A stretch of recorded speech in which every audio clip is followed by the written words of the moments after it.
Welcome to Five Lemons Laughing. I'm Amanda. I'm here with Morgan, Penny, and Melissa. We're sending Hello. Drusilla lots of love. She isn't with us. She's out doing life today. So to the episode, we're talking about something pretty fun today and something you might not want to admit to yourself. Something that we all secretly kind of know, even if we pretend that we don't. It's that moment when you say, I just don't know what to do. But if you're really honest, you really just take a pause, you kind of do know. You're just not sure you want to deal with what happens if you actually do it. So today isn't about finding our path. It's about what happens when you allow that knowing, when you already know somewhere in your mind what you should do. And what fear does right at that moment when you're asked to take that step. Yeah. Beautiful, Amanda. Thank you. Yeah. So to your point, knowing your path is honestly rarely the hard part because most of us have felt it as a quiet clarity or a persistent nudge that just keeps coming up over and over and over again, a thought, an idea that keeps returning. So that is the clarity. The difficult part is acknowledging and accepting that that's the clarity and then taking the next step. Because the moment that knowing becomes movement, that's when fear shows up with what seem like very reasonable concerns about our safety, about belonging, about stability, about approval. So today we're going to explore that space between that clarity, that insight, and then embodying that, anchoring it in and walking it. So what does it take to walk forward without having to have everything figured out, without having to have complete certainty or seeing the whole picture, or without having to have a safety net or a guarantee? So let's get into it, ladies. Does anybody have anything to add before I start us off with a question? Well, it just reminds me of the guy who does free solo. He just climbed that building, the 101 building in Thailand or someplace. Anyway, so he does it with no safety net, no nothing, no fear actually either. I don't think he has any fear. So that's just that. When you were speaking, Morgan, that just popped into my head. And so, yeah, amazing to go and do that with no, safety net. Yeah, no safety net. That's what we're talking about, right? Yeah. When our safety net comes in and it stops us. Yeah. Mm-hmm. Yeah, because how many of us, I'm just going to use everyday real life examples, and these can be from our past. Maybe it's not currently how we operate, but how many of us have felt the call to leave a job, but we didn't make that move until we had another one lined up? Or we felt the call to leave a relationship, but we didn't do it until we had something else lined up. That's the human condition in a way. We feel like we have to put all the pieces into place before we're comfortable making that guided first step. And that's really probably not the most peaceful, joyful, freeing way to go about it. So is there for any of you, do you have an example of a part of your life where you already know kind of what your guidance is, but you haven't acted on it yet?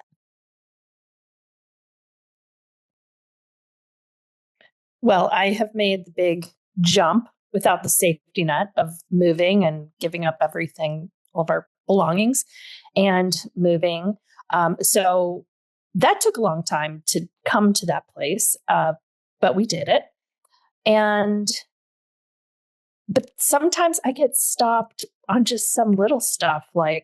I've been wanting to write and kind of publish my writing for a long time.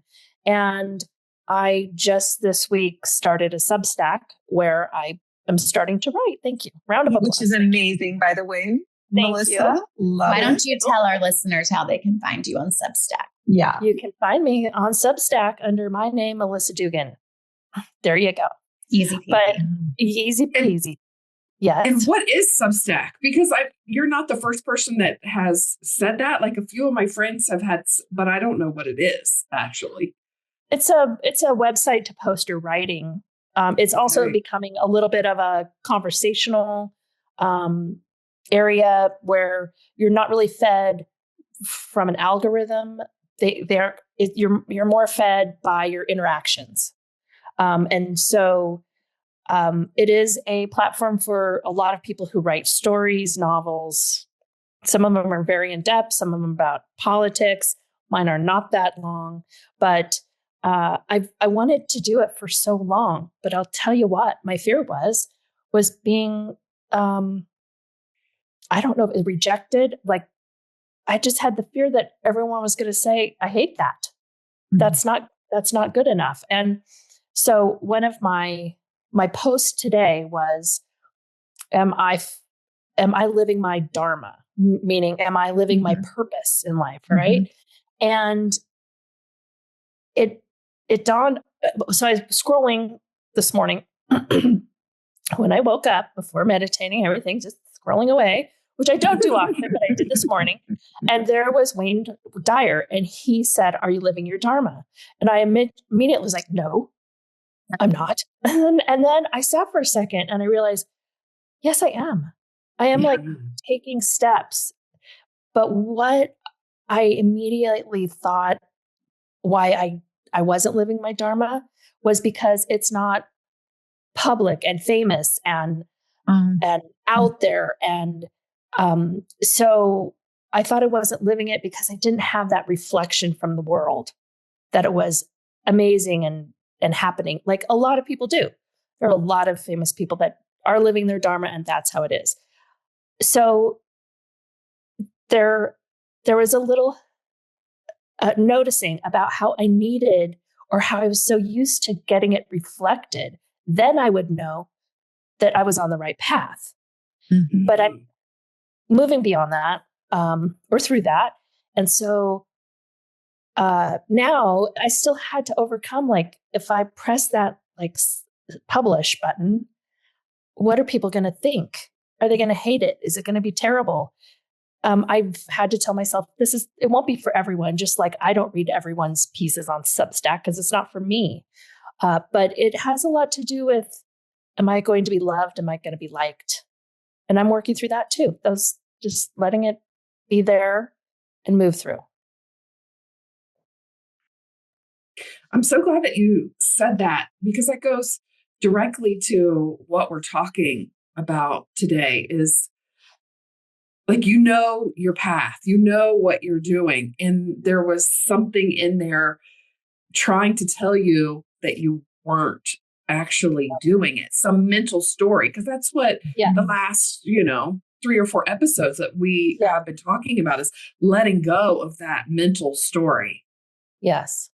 Well, and the other thing that I saw was that I don't have this like prepackaged big thing that I'm doing. Like, I'm not creating a way to make water drinkable in every area of the world. Like, right. It's not like this big mission, right?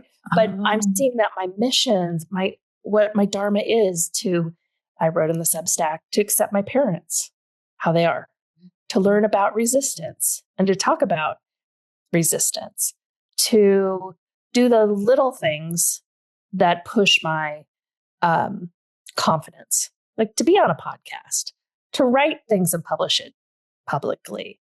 I mean, that is part of the whole dharma. That is the part of the walking the path, my path. And I think that's one realization I had today. It doesn't have to be these big, huge ideas, the save the world missions. It can be literally your path, every step of the day. Yeah. And that, if you think of it that way, it makes that fear easier to digest, easier to move through. Yeah. Like, I think part of why I didn't do this earlier was that I thought it had to be some huge thing. I had to have some huge purpose that I was saving the world. And so then that was my story in this like fantasy. and my actions, it didn't align. So then it like there was a gap, a missing piece, and it just filled up with fear. With like just this, all the, as we've talked about before, the second arrows started coming in. Like, you can't do that. People won't like it. You're going to embarrass yourself, all that stuff. Yeah. So, I've been learning a lot.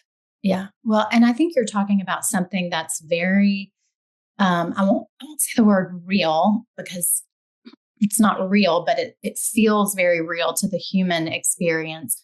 This measure of success, this measure of helpfulness, like maybe your Substack is reaching dozens of people and helping, a small handful of people compared to, somebody else is out there, Doctors Without Borders, saving lives and humans want to compare this, measure it, rate it, rank it. And that's what A Course in Miracles talks about. Like, there are no levels, there are no degrees. And like every miracle is maximal is what it says. So we can think about that in terms of there's not a big or a small act of service. In truth, there's not a big or a small act of service. Yeah. I'm just going to repeat it. So it's a human egoic perspective to think that our reach has to be, a certain number of people, because we don't really know what's going on in the etheric, in the energetic, in the, abstract. Like, our reach is much, much, much more expansive and far reaching than we can measure from a human perspective. I know that's getting a little bit woo for some people, but that is fear-based thinking that keeps us stuck, because we think it has to look a certain way and achieve a certain amount of reach. And we honestly are not in the position to measure the reach. Right. And I think there's a lot of fear when you are just thinking you're doing it for something outside yourself. Like, I finally had to get to the point of, I'm just going to do this for me. I have such a desire of like pouring out what is going on inside of me that I am just going to write the Substack for me. And most of it comes up from my experience in life. And I just sit and diary it out. Not diarrhea it out. Lord. Diary. D-I-A-R-Y. It sounded like diarrhea. Like a diary. Diary. Lord have mercy. That's Either hilarious. one really works in that case. Yeah. I do it. I'm so happy that it reaches people and that, whatever the reactions are going to be, maybe some people hate it, but I'm doing it for me. And that's the Dharma. That's right. Walking your own path. Yes, absolutely. So I'm going to just challenge you and invite you to plan to read one of those at our next Wednesday Abundance and Gratitude Club meeting. Melissa, challenge. Sure. I'm happy to. Just with what you're talking about too, there's a great book called The 5 People You Meet in Heaven, and you just have no idea the impact you have. And so the whole premise of the book is this guy dies, he goes to heaven, and he meets these people that he had no idea he had impacted their lives. And so you don't know, Melissa. No. Yeah. We don't know anything about that goes back to the point. fear, right? Yeah. None of us do. No. And so whatever the fear is that's keeping any of us from doing what we really want to do, that's what we don't know who we're going to reach. And I had a teacher who said, the old saying, when the student's ready, the teacher appears. And she used to say, when the teacher's ready, the student appears. That's true. It can be both ways. Yeah. I love that. Yeah. This is hitting home so personal for me because, like, when you were telling your story, I'm like, oh my God, no wonder we're friends, right? Because it mirrors where I am so beautifully. I did think living my purpose was supposed to be out in public. And I'm not saying it's not, it just doesn't feel like that's it right now. And I have always resisted like the feeling of I'm settling for, right? I don't want to settle for anything. But I mean, I love my everyday life. I like what I've been doing. And somewhere in the back of my mind, I keep telling myself it's not enough. Mm.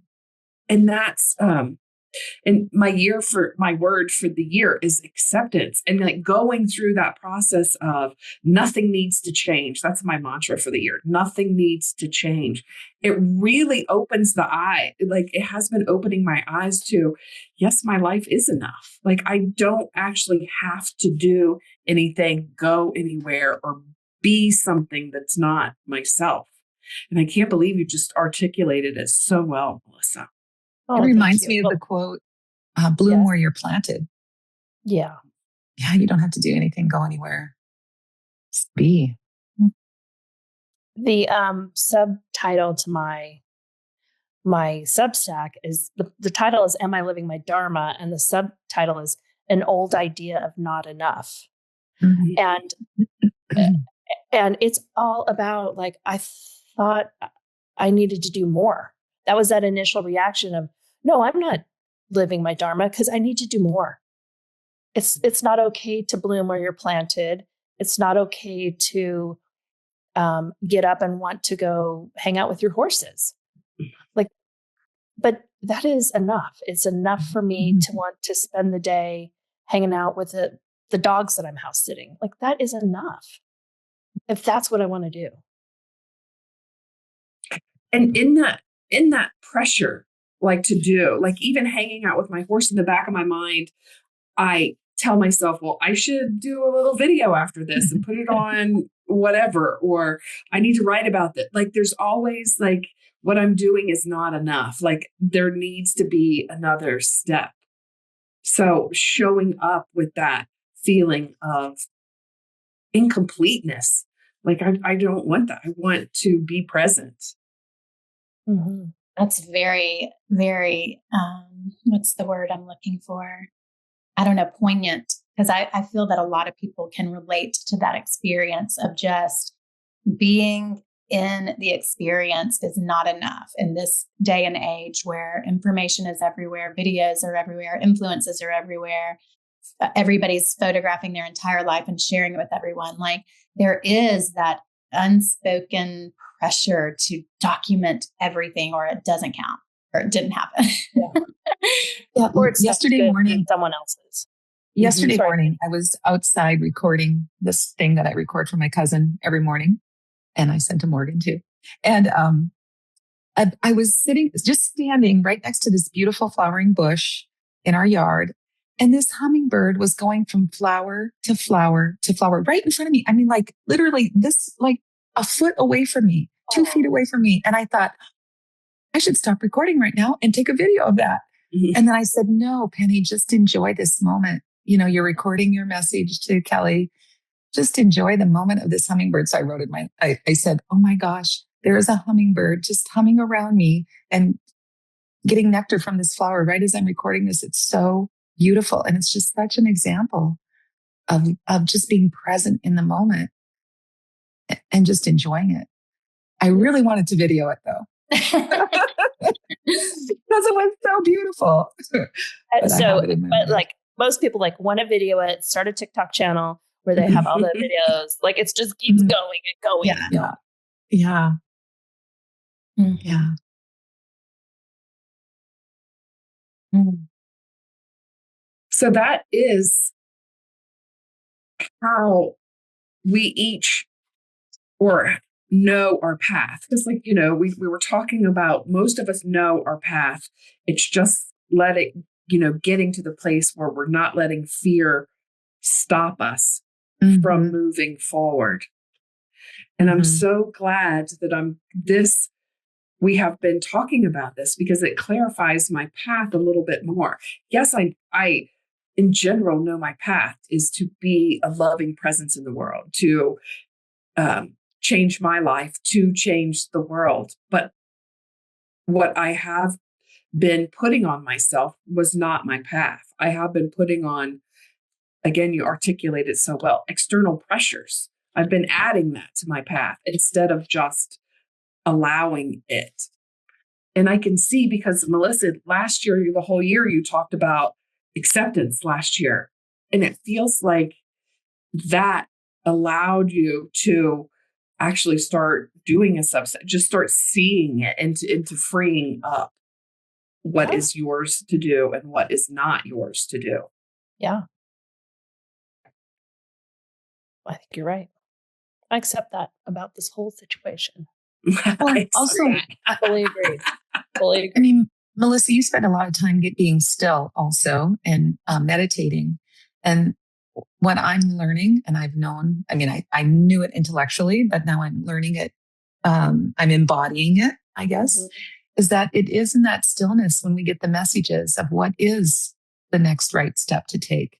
And so I've been so busy running around with my head cut off most of my life, thinking that I have to prove myself by all the stuff I do outside of me. And so it is,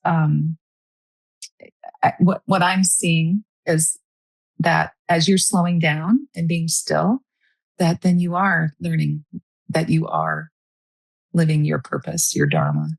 And that's really beautiful. And that's what I'm working towards too. Not quite there, but getting there.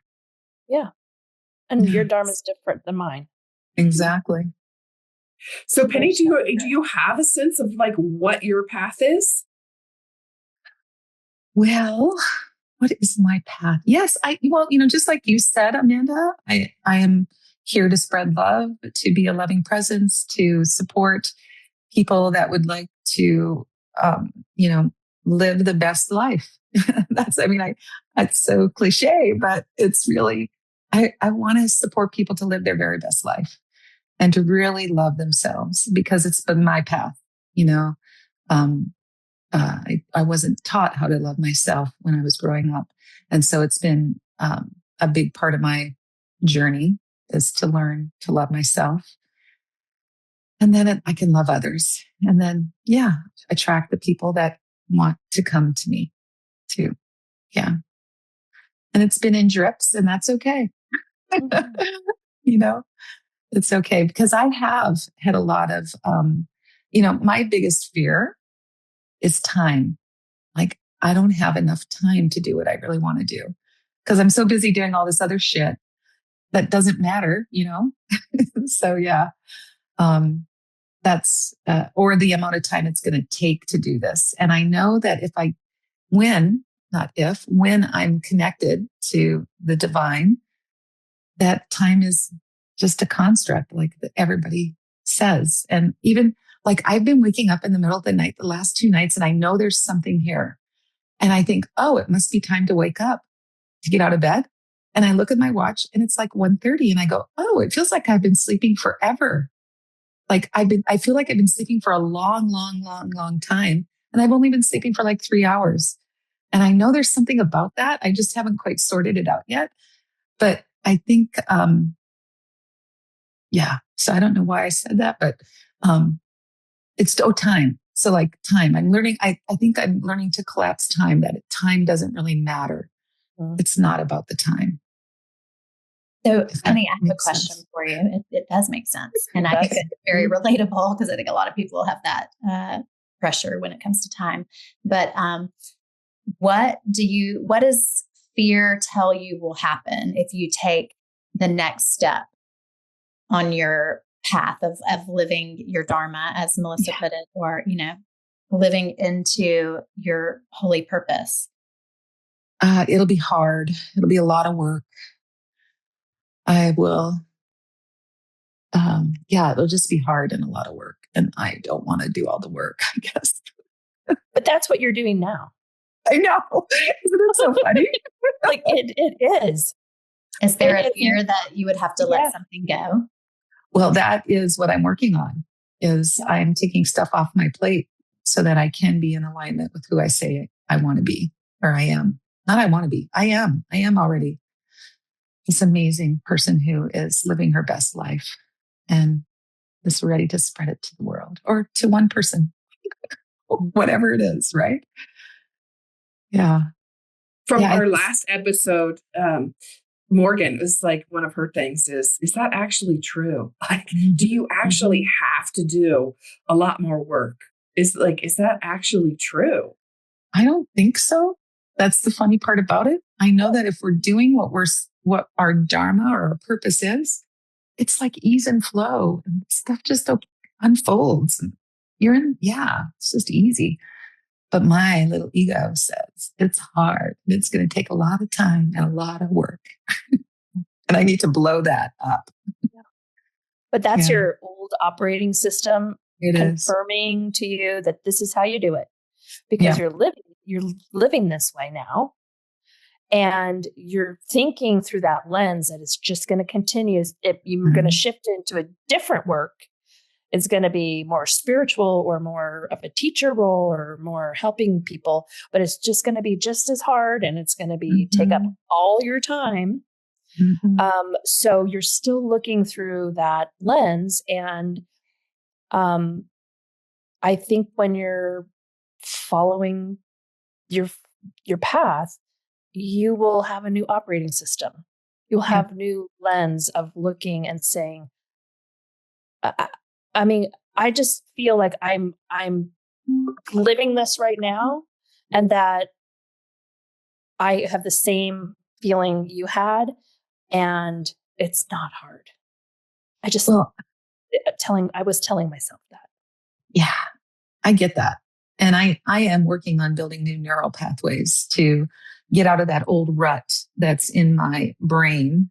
It's very deep, and I'm building the new neural pathways. So continuing to do my work, my morning spiritual reading, doing the Course in Miracles lessons, meditating, pranayama, yoga, all of it is so important for me to be able to blow up that old way of being, continuing to talk to myself about how a freaking amazing woman I am. And stay in the flow, stay connected, partner up, all that good stuff. And all of this is a part of your dharma. Yeah. All of this, you won't get there until you go through this. You didn't get here unless you were there. So it's all part of it.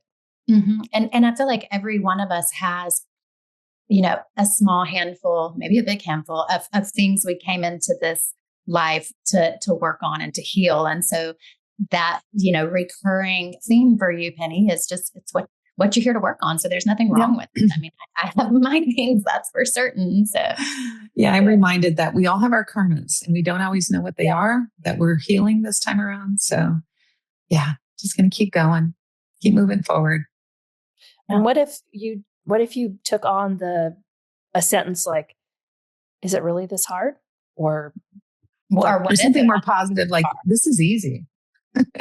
Well, I like someone shared that sometimes the brain can't accept this is easy because it doesn't feel easy, or we've convinced ourselves that it's not easy. So a what if statement can soften it and open your subconscious to the possibility. Like, what if this didn't have to be hard? What if this could be easy?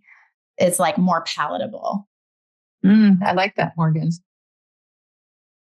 And I have realized recently not to take an experience like that and push it into a wow, this is amazing thing. Like, because that to me is making another story. You're taking it from like a bad to a good, but it doesn't allow it to be neutral. And so by acknowledging that it can be neutral, like it just is, it doesn't have to be good or bad. It doesn't have to be horrible or the most amazing thing ever. It can be right in the middle, and that is really okay. It's like before awakening, there was dishes to do. After awakening, there's dishes to do. It's not bad. I love that. Oh, and clothes to wash and food to cook and all of it. Yeah. Wow.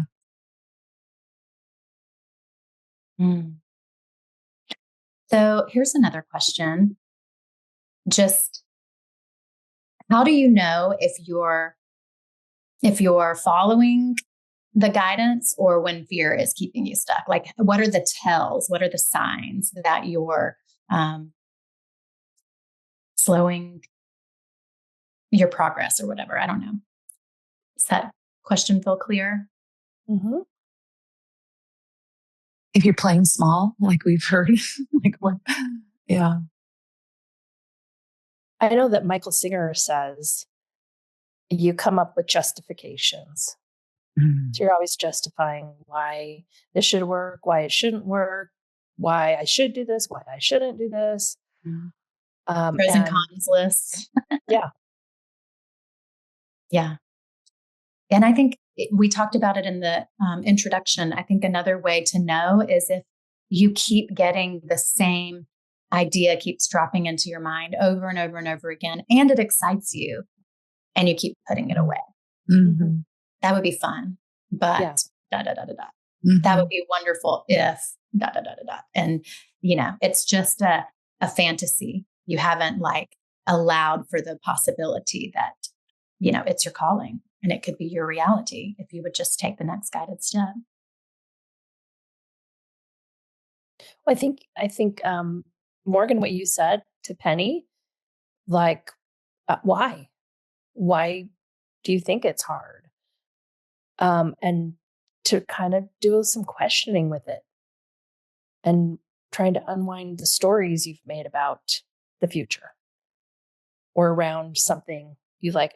I hope I'm not going to be like this forever, but I did just write this other stack. It's making me think about this. Oh my gosh, we're getting the benefit of all your Substacks. Yeah. It's good. I love it because it's just like getting all the stuff out inside of me. Mm-hmm. But so I do this meditation with this woman, and she said, "This moment is my life." Mm-hmm. And to say this moment is my life. And I've been saying a lot recently. And it is, for me, it grounds me instantly and brings me back to say, and it's okay. Or I need it to be different. I mean, I want to accept it all, but like I'm here, and I feel like when I say that, I feel like I've made steps towards being where I want to be, doing what I want to do, being in a place where I'm having new experiences on purpose because I chose this. So when I say this moment is my life, I go, wow, that's cool. And I've had plenty of times where I've had this moment is my life and gone, motherfucker. How did I create this, huh? Yeah. And there will always be those times. I mean, there will be ups and downs forever. But today, this moment is my life, and I'm happy about it. I just loved that little saying. Mm-hmm. Beautiful. It is beautiful. Mm. And my brain right now is trying to answer that question. I'm trying to force the answer. And I keep coming back to, at this moment in time, I don't know. And that has to be okay. Like I have no words of wisdom about right now about how to, am I honoring myself or am I letting fear delay me? I just don't know. I have no answer. That's what you said in the opening. I just don't know. I just don't know. Yeah. Oh, that's kind of funny, Amanda. It is funny because like usually I would be forcing myself to come up with some, But what if it's not? What if it's just this moment is my life and I'm sitting in a chair and I'm drinking water out of this big blue jar. It's like, maybe it's that simple. Yeah, this moment we're doing this wonderful podcast and this is our life, right?